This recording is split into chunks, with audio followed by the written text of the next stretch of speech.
बापरे! काय? फक्त एकच वाटी कच्चा साबुदाणा वापरून लहानांपासून मोठ्यांपर्यंत सगळ्यांनाच आवडेल असा उपवासाचा पदार्थ. महाशिवरात्रीसाठी अजिबात काहीही पूर्वतयारी न करता कधी बनवला किंवा खाल्लाही नसेल असा पदार्थ. महाशिवरात्रीला भगर आणि लाल तिखट खात नाही, त्यामुळे फक्त साबुदाणा वापरून हा पदार्थ बनवला आहे. तर जास्त वेळ न वाया घालविता लगेचच आपण रेसिपीला सुरुवात करूयात. तर त्यासाठी एक वाटी कच्चा साबुदाणा घ्यायचा आहे. साबुदाणा आपल्याला भाजून वगैरे घ्यायचा नाही आहे, तसाच इथे वापरायचा आहे. आता आपण हा घेतलेला साबुदाणा मिक्सरच्या भांड्यामध्ये घालून जमेल तेवढा बारीक करून घ्यायचा आहे. आपण साबुदाणा भाजून वगैरे घेतलेला नाही आहे, त्यामुळे तितकासा बारीक होत नाही, पण काहीच हरकत नाही. आपली बाकीची तयारी करेपर्यंत 10 ते 15 मिनटं आपण हा साबुदाणा भिजवून घेतोय. आता आपण ह्यामध्ये पाणी एक वाटी घालायचं आहे.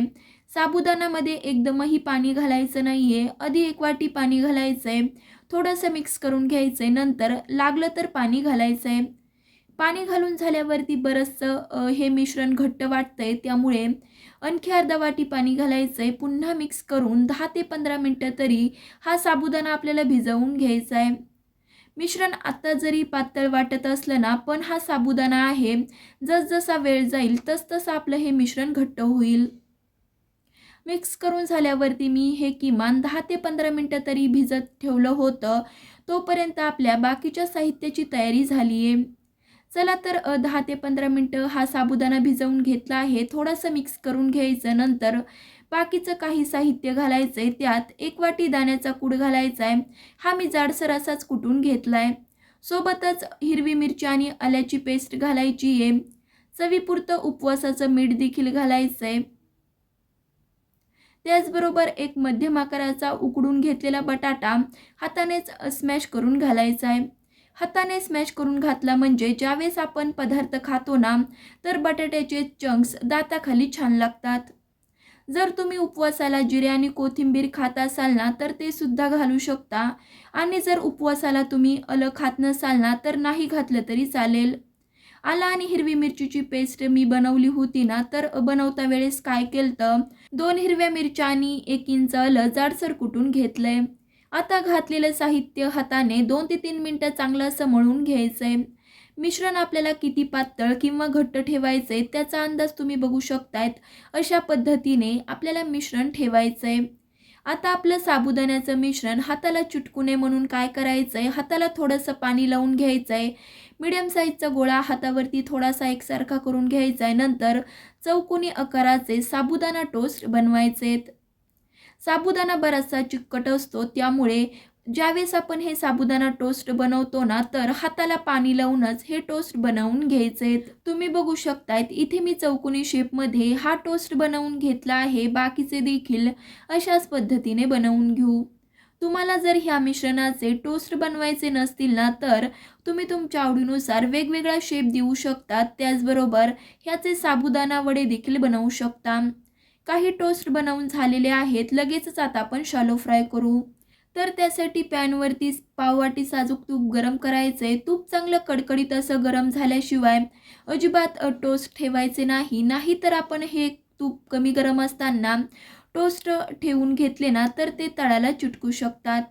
आता चांगलं कडकडीत असं तूप गरम झालं की लगेचच ह्यामध्ये बनवून घेतलेले टोस्ट एक एक करून सोडायचेत. अजिबात 2 ते 3 मिनटं चमचा किंवा झाऱ्या लावायचा नाहीये. थोडेसे टोस्ट खालच्या साईडने भाजून झाल्यावरती नंतरच आपल्याला पलटवून घ्यायचेत. बघू शकताय 2 ते 3 मिनटं खालची साईड चांगली अशी भाजून झालेली आहे. आता आपण हे एक एक करून पलटवून वरची साईड सुद्धा चांगली अशी भाजून घेऊ. साबुदाणा टोस्ट शॅलो फ्राय करता वेळेस अजिबात घाई गडबड करायची नाही. नाहीतर आपण हे फुलाचे वरती शॅलो फ्राय करून घेतले ना, तर वरून तर लालसर होतात, पण आतून कच्चे राहतात.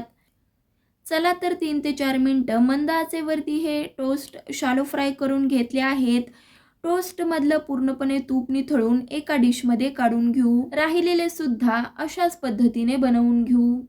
तर बघितलंत ना, फक्त आणि फक्त साबुदाणा वापरून इथे आपण हे कुरकुरीत साबुदाणा टोस्ट बनवले आहेत. हे टोस्ट बनवता वेळेस साबुदाणा भिजवायचं टेन्शन नाहीये. फक्त आणि फक्त कच्चा साबुदाणा वापरून इथे आपले हे टोस्ट 10 ते 15 मिनिटांमध्ये तयार होतात. आपले हे टोस्ट वरून कुरकुरीत त्याचबरोबर आतून मस्त सॉफ्ट असे तयार होतात. तुम्हाला मी टोस्टचा आवाज ऐकवते.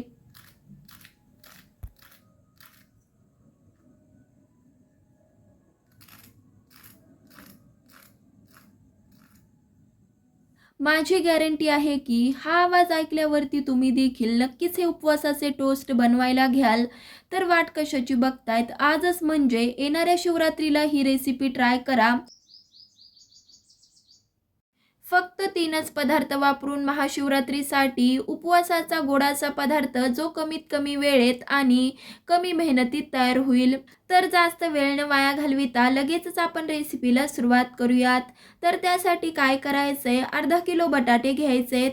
बटाटे घेताना काय केलं, आधी 2 ते 3 पाण्याने स्वच्छ धुवून घेतले, जेणेकरून बटाट्यावर जी माती किंवा कचरा चिटकलेला असतो ना, तो सगळा असा निघतो. बटाटे सगळे स्वच्छ असे धुवून झाल्यावर पूर्णपणे कोरडे झाले की अशा पद्धतीने अर्धाले कट करून घेतलेत. त्यामुळे एकतर काय होतं, बटाटे उकडायला जास्तही वेळ लागत नाही आणि पटकनही उकडल्या जातात. आता एक कुकर घेतलंय, त्यामध्ये काय करतोय, जे आपण बटाटे कट करून घेतलेत ना ते घालतोय. बटाटे सगळे कुकरमध्ये घालून झाल्यावर साधारणतः बटाटे बुडतील एवढंच पाणी घातलं. बटाटे उकडताना जास्त पाणी घातलं ना तर एकतर काय होतं, कुकरच्या शिट्टीमधून पाणी बाहेर येतं, त्याचबरोबर बटाटे पानचटही लागतात. चला तर कुकरमध्ये पाणी घालून झालंय. लगेचच कुकरचं झाकण लावतोय आणि कुकरच्या मंद आचेवरती साधारणतः 4 ते 5 शिट्ट्या करतोय. मंद आचेवरती कुकरच्या शिट्ट्या केल्यामुळे बटाटे एकसारखे असे उकडल्या जातात आणि मऊसूतही शिजतात. चला तर इथे आपला कुकर झालाय. कुकर झाल्यावर मी काय केलं, कुकर गॅसवरून खाली उतरवला आणि कुकरची पूर्णपणे वाफ जाऊ दिलती. नंतरच झाकण उघडून घेतलंय. झाकण उघडून बघू शकतायत बटाटे आपले मऊसूत तर शिजलेत, त्याचसोबत बटाट्याचा लगदा देखील झाला नाहीये. हे बटाटे बरेचसे गरम आहेत, त्यामुळे आपल्याला हलके थंड झाल्यावरच बटाट्याचं साल काढून घ्यायचंय. साधारणतः 15 ते 20 मिनिटं हे बटाटे मी थंड होऊ दिले. नंतर अशा पद्धतीने बटाट्याचं साल काढून घेतलंय.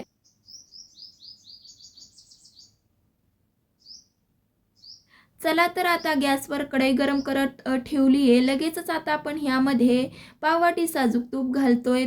तुपाचं प्रमाण थोडंसं जास्त ठेवल्यामुळे ज्यावेळेस आपण हे मिश्रण परतवून घेतो ते कढईच्या बुडाला चिटकत नाही. चला तर साधारणतः 2 ते 3 मिनिटातच आपलं तूप हलकंसं असं गरम झालंय. त्यामध्ये जे आपण उकडवून सोलून घेतलेले बटाटे होते ना, ते एक एक करून हाताने स्मॅश करून ह्या तुपामध्ये घालायचे. बटाटे स्मॅश करून घालता वेळेस तुमच्या लक्षात आलंच असेल की बटाटे छान उकडल्यामुळे आपले बटाटे पटकन असे स्मॅश होतात. बटाटे उकडवताना अजिबात घाई गडबड करायची नाही, नाहीतर ना बटाट्याचे मोठे मोठे तुकडे राहतात आणि त्यामुळे मिश्रण परतवताना खूप असं स्मॅश करत बसावं लागतं. चला तर बटाटे सगळे हाताने स्मॅश करून घातलेत. तुपावर साधारणतः 5 ते 7 मिनिटं आपल्याला हे मिश्रण परतवून घ्यायचंय. तुपाचा वापर जास्त केल्यामुळे बघू शकतायत अजिबात कुठेही मिश्रण कढईला चिटकलेलं नाहीये आणि एकसारखं असं परतलं देखील गेलंय. चला तर साधारणतः 5 ते 7 मिनिटं चांगलं असं हे मी मिश्रण परतवून घेतलंय. लगेचच आपण ह्यामध्ये 1 वाटी साखर घालतोय. साधारणतः ही 200 ग्राम असेल, पण तुम्हाला साखरेचं प्रमाण थोडंसं कमी जास्त करायचं असेल तरी चालेल. साखर घालून झाल्यावर आपण इथे मिक्स करून घेतोय. मिक्स केल्यावर 2 ते 3 मिनिटातच हे मिश्रण बरंचसं पातळ दिसतं, पण जसजसं आपण हे मिश्रण परतत जातो तसतसं हे घट्ट होत जातं. त्याचबरोबर चटकदार आपला शिरा तयार होतो. अजून आपला हा शिरा बराचसा पातळ आहे, त्यामुळे आपल्याला आणखी 3 ते 4 मिनिटं चांगलं असं परतवून घ्यायचं आहे. बघू शकतायत 3 ते 4 मिनिटं चांगला असा परतवून घेतलाय. ह्यापेक्षाही जास्त शिरा परतवत बसायचं नाहीये, कारण की जसजसा हा शिरा थंड होतो तसतसा घट्ट होतो.